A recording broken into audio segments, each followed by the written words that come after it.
عثمان طارق کے bowling action پر بات کرنے سے پہلے میں آپ کو ایک کہانی سنانا چاہتا ہوں۔ ایک شخص کسی کے گھر جاتا ہے، اس کے دروازے پہ دستک دیتا ہے، اندر سے آواز آتی ہے، کون؟ دلیر خان۔ باپ کا نام شیر خان، دادا کا نام بہادر خان۔ تو بھائی اندر آ جاؤ۔ اندر کیوں نہیں آتے؟ جی وہ آپ کے دروازے پہ کتا بیٹھا ہوا ہے۔ یہی حال اس وقت آسٹریلین کھلاڑیوں کا ہے، اور ان سے زیادہ بدتر حال، برا حال بھارتی میڈیا کا ہے، بھارتی سوشل میڈیا کا ہے۔ عثمان طارق ایک ایسا مسٹری ایکشن رکھتے ہیں، ایک ایسا غیر معمولی ایکشن رکھتے ہیں کہ اس کے بالنگ کو کھیلنا، اس کو پلے کرنا، اس کی گیندوں کو سمجھنا، یہ اس وقت عام جو ٹپیکل کھلاڑی ہیں ان کی سمجھ سے باہر ہے۔ دنیا بھر کی لیگز میں وہ جاتا ہے، دنیا بھر کی لیگز میں وہ کھیل رہا ہے، مختلف جگہ وہ اپنی بے مثال کامیابی کی جھلک دکھلا چکا ہے۔ شاندار اس کے پاس ورائٹیز ہیں، اس کی گیند ذرا سا رک کے آتی ہے، ایکشن اس کا غیر معمولی ہے، عام گیند بازوں کی طرح اس کا ایکشن نہیں ہے، اس وجہ سے اس کو کھیلنے میں ذرا مشکل پیش آتی ہے۔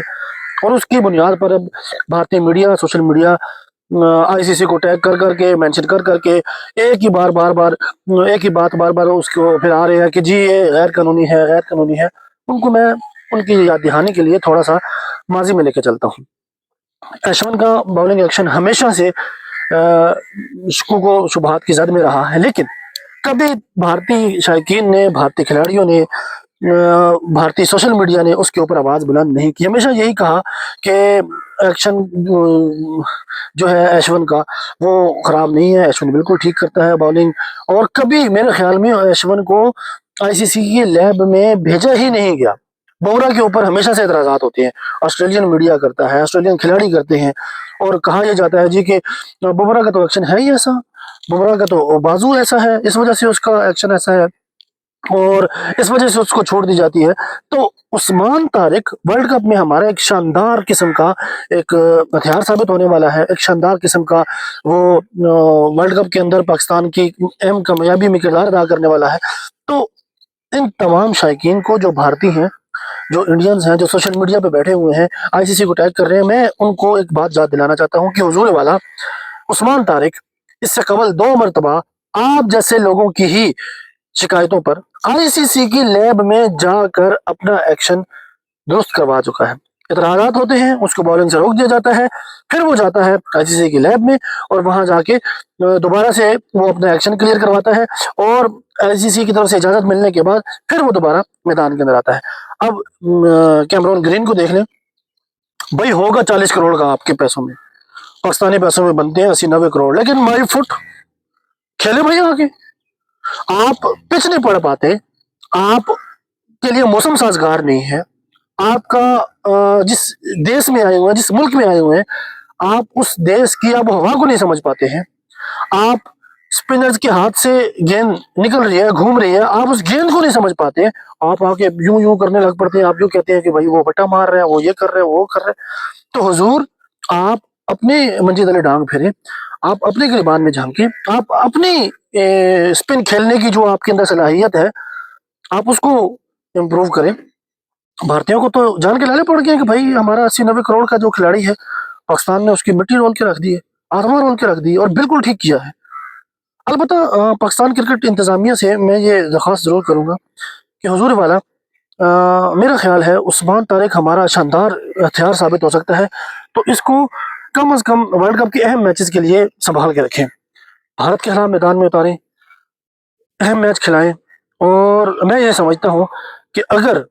ایسی کارکردگی ہی پاکستان کی رہی جیسی رات کو پاکستان نے آسٹریلیا کے خلاف کی ہے، کیا ڈومیننس پرفارمنس تھی، تو مجھے لگتا ہے کہ پاکستان آسٹریلیا کو یا انڈیا کو سیمی فائنل کے لیے سری لنکا بلائے گا، اور سری لنکا کی اسپن کنڈیشن وکٹوں پہ کیا کمال دکھائیں گے پاکستانی اسپنرز، چاہے وہ عثمان طارق ہیں، چاہے وہ سائم ایوب ہیں پاور پلے کے اندر، چاہے وہ شاداب خان ہیں، رات کو انہوں نے بولڈ مارا، پورا شادی جو ہے نا وہ یاد آ گیا، اور چاہے وہ محمد نواز ہے، تو یہ اسپنرز کیا باندھ کے رکھیں گے، کیا کمال دکھائیں گے۔ میرا اپنا ایک ذاتی خیال ہے، میری خواہش ہے، ایک چاہت ہے، تمنا ہے کہ میں عثمان طارق کی گیندوں پر ابھیشیک شرما کو ڈانس کرتا ہوا دیکھنا چاہتا ہوں، میں عثمان طارق کی گیندوں پر ہردک پانڈیا کو کوہلی کی طرح حیرت سے آنکھیں باہر نکلتی ہوئی دیکھنا چاہتا ہوں، میں عثمان طارق کی گیندوں پر سوریا کمار یادو کی آنکھیں پھٹی کی پھٹی دیکھنا چاہتا ہوں، اور اس کے لیے اپنے اس مہرے کو سنبھال کے رکھنا چاہیے، بچا کے رکھنا چاہیے، اور اہم میچز میں کھلانا چاہیے۔ باقی بات یہی ہے کہ آپ بھارتی میڈیا والے جتنا مرضی شور شرابہ کر لیں، جتنا مرضی چیخو پکار کر لیں، جتنی مرضی دہائیاں دیتے پھریں، عثمان طارق 2 مرتبہ اپنا ایکشن کلیئر کروا چکا ہے، اور اگر پھر بھی اس کے اوپر پابندی لگتی ہے وہ دوبارہ جائے گا آئی سی سی میں، پھر سے اپنا ایکشن ثابت کروائے گا۔ اس کا ایکشن غیر معمولی ہے، یہ ہم بھی کہتے ہیں۔ اس کا بال تھوڑا سا بازو رک کر آتا ہے، لیکن رک کر آنے میں ایسا آئی سی سی کا کوئی قانون ہی نہیں ہے کہ جس میں آپ بلے باز گیند باز کو یہ بین کر دیں، اس کے اوپر پابندی لگا دیں کہ بھائی آپ نے یہاں سے زیادہ اپنے بازو روک کر نہیں لے کے آگے جانا۔ نہیں، ایسا تو کوئی قانون ہی نہیں ہے۔ جب قانون نہیں ہے تو پھر آپ کیسے کسی کو روک سکتے ہیں؟ ایشون کا بال رک کر آتا ہے، بازو رک کر آتا ہے، ملنگا کا بازو رک کر آتا تھا، مرلی دھرن کا بازو رک کر آتا تھا، دیون شینوان کے اوپر اس طرح کے اعتراضات ہوتے تھے۔ اور جسپریت بمراہ کو دیکھ لیجئے، آپ کو اپنے کھلاڑیوں پہ کسی قسم کا کوئی نقص نظر نہیں آتا، اور ہر وہ کھلاڑی جو آپ کے لیے، ہر وہ بلے باز، ہر وہ گیند باز جو آپ کے لیے خطرے کا باعث بنتا ہے، آپ اس کو کبھی کیسا پھنسانے کی کوشش کرتے ہیں، کبھی کس طرح اس کے اوپر الزام لگاتے ہیں، کبھی کس طریقے سے اس کو گھیرنے کی کوشش کرتے ہیں، لیکن اس دفعہ نہیں۔ اس دفعہ آپ محسن نقوی کی تیار کردہ ٹیم کے ساتھ کھیلنے کے لیے آ رہے ہیں۔ اگر پاکستان کھیلنے کا ارادہ کرتا ہے، اگر پاکستان ورلڈ کپ میں جاتا ہے، بھارت کے خلاف میچ کھیلتا ہے، فی الحال تو ابھی تک تو یہ بھی طے نہیں ہے نا کہ پاکستان میچ کھیلے گا یا نہیں کھیلے گا، اور وہ کیوں طے نہیں ہے آپ کو پتہ ہی ہے، کیونکہ بنگلہ دیش کے ساتھ جو آئی سی سی یعنی انڈین کرکٹ کونسل نے جو زیادتی کی ہے، اس زیادتی کی بنیاد پر پاکستان یہ چاہ رہا ہے کہ ہم بنگلہ دیش کے ساتھ کھڑے ہو کے، بنگلہ دیش کی حمایت میں کھڑے ہو کے کمزور بورڈز کو دکھلانا چاہتے ہیں کہ پیسہ ہی سب کچھ نہیں ہوتا، ہم پیسے کو جوتے کی نوک کی ٹھوکر پر رکھتے ہیں، اصولوں کی خاطر، قوانین کی خاطر، کرکٹ کو جنٹل مینز گیم کہا جاتا ہے، اس کی خاطر ہم بنگلہ دیش کے ساتھ کھڑے ہوں گے۔ اب پاکستان گورنمنٹ کیا فیصلہ کرتی ہے یہ دیکھنے والی بات ہے، پاکستان احتجاج کیسے کرتا ہے، صرف ورلڈ کپ کا بائیکاٹ کرتے ہیں، صرف انڈیا کے میچ کا بائیکاٹ کرتے ہیں، یا میچ تو کھیلیں گے لیکن سیاہ پٹیاں باندھ کر کھیلیں گے، یہ تو آنے والا وقت بتائے گا۔ لیکن اگر ہم میچ کھیلتے ہیں تو انڈیا والوں تیار ہے نا، اس دفعہ کی ٹیم ہلکی نہیں ہوگی، اور اس دفعہ وہی حشر کریں گے جو 152-0 پہ ہوا تھا، جو 2021 میں ہم نے کیا تھا۔ ورلڈ کپ میں تمہارے جیتنے کی ہم نے روایت توڑ دی ہے۔ ٹیسٹ جو بائیلیٹرل ہوئے ہیں پاکستان انڈیا کے، پاکستان نے زیادہ جیت رکھے ہیں۔ ون ڈے اب تک گزشتہ ایک دہائی کا ہم ریکارڈ ذہن میں رکھ لیتے ہیں، گزشتہ 10 سالوں کے ون ڈے ملا کر بھی نا، بلکہ جب سے پاکستان کا ڈاؤن فال شروع ہوا ہے تب سے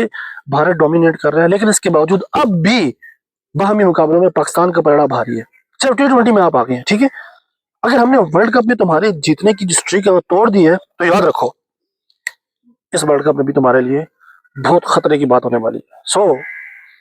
اپنی تیاری کر کے آنا، اور عثمان طارق کی ویڈیوز دیکھ لو، اس کو پڑھ لو۔ عثمان طارق نے جو تمہیں پڑھنا ہے اس دفعہ، وہ پھر تم ہاتھ لگا لگا کے جو ہے نا دکھلاؤ گے، اس جگہ میں اس نے مارا ہے، اس جگہ میں مارا ہے، بلکہ شاید تم کسی کو دکھا بھی نہیں سکو گے عثمان طارق نے کہاں مارا ہے۔ ملتے ہیں کسی اور ویڈیو میں، اپنا خیال رکھے گا، اللہ حافظ۔